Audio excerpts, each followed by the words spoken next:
Hi friends, నేను Jason బైసన్ని. So friends, మనం ఇక్కడ గణేష్ విగ్రహాలు తయారు చేస్తున్నాము. సో చూడండి, మా ఫ్రెండ్స్ అందరూ చాలా కష్టపడుతున్నారు, చాలా నిష్టగా చేస్తున్నారు. వినాయక చవితికి మెయిన్ గా నా బర్త్డే వచ్చిందని చాలా గ్రాండ్ గా నా కోసం అని చాలా కష్టపడిపోతున్నారు మా ఫ్రెండ్స్. చూడండి, అసలు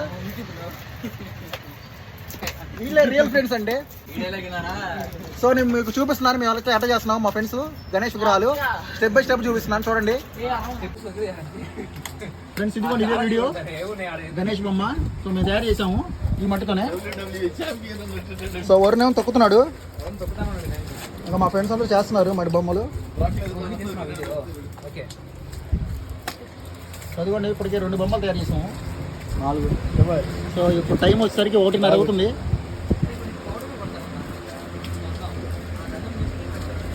so process is on going.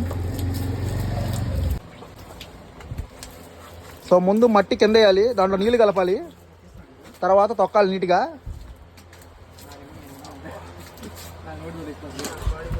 ముందులో దాంట్లో ఉన్న అన్నీ తీసేయాలి, చెట్టు ఏమన్నా మట్టి రాళ్ళు అన్నీ తీసి మట్టి కింద పోసి వాటర్ అప్లై చేస్తా నీట్గా మిక్స్ చేసుకుంటూ ఉండాలి. తర్వాత ఏమన్నా తొక్కాలి, తొక్కితే మట్టి బాగా మిక్స్ అయ్యిద్ది.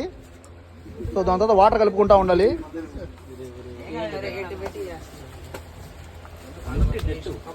సో దాని తర్వాత వండ చేయాలి. ఆయిల్ అప్లై చేయాలి ఫ్రెండ్స్, ఇక్కడ అచ్చుకి ముందు ఆయిల్ అప్లై చేయాలి. కొబ్బరి నూనె కానీ దీపారాజు నూనె కానీ ఏదో ఒకటి లిక్విడ్ అప్లై చేస్తే తీయడానికి ఈజీగా ఉంటుంది. ఇలా సో చూడండి, మా ఫ్రెండ్ మిస్టర్ చందు గారు అప్లై చేస్తున్నారు. మామూలు చేయకూడదు.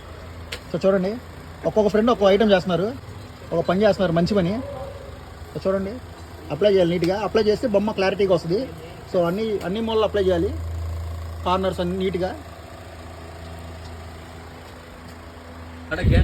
మిస్టర్ గణేష్ గారు వచ్చేసరికి వండ రెడీ చేశారు. అవుట్ సైడ్ అంతా బాగుంది, మధ్యలో పోయింది, ఇది మధ్యలో బాగుంది, అవుట్ సైడ్ మిగిలిన ఈసారి పెట్టేద్దాం. ఇదిగో మంచి మట్టి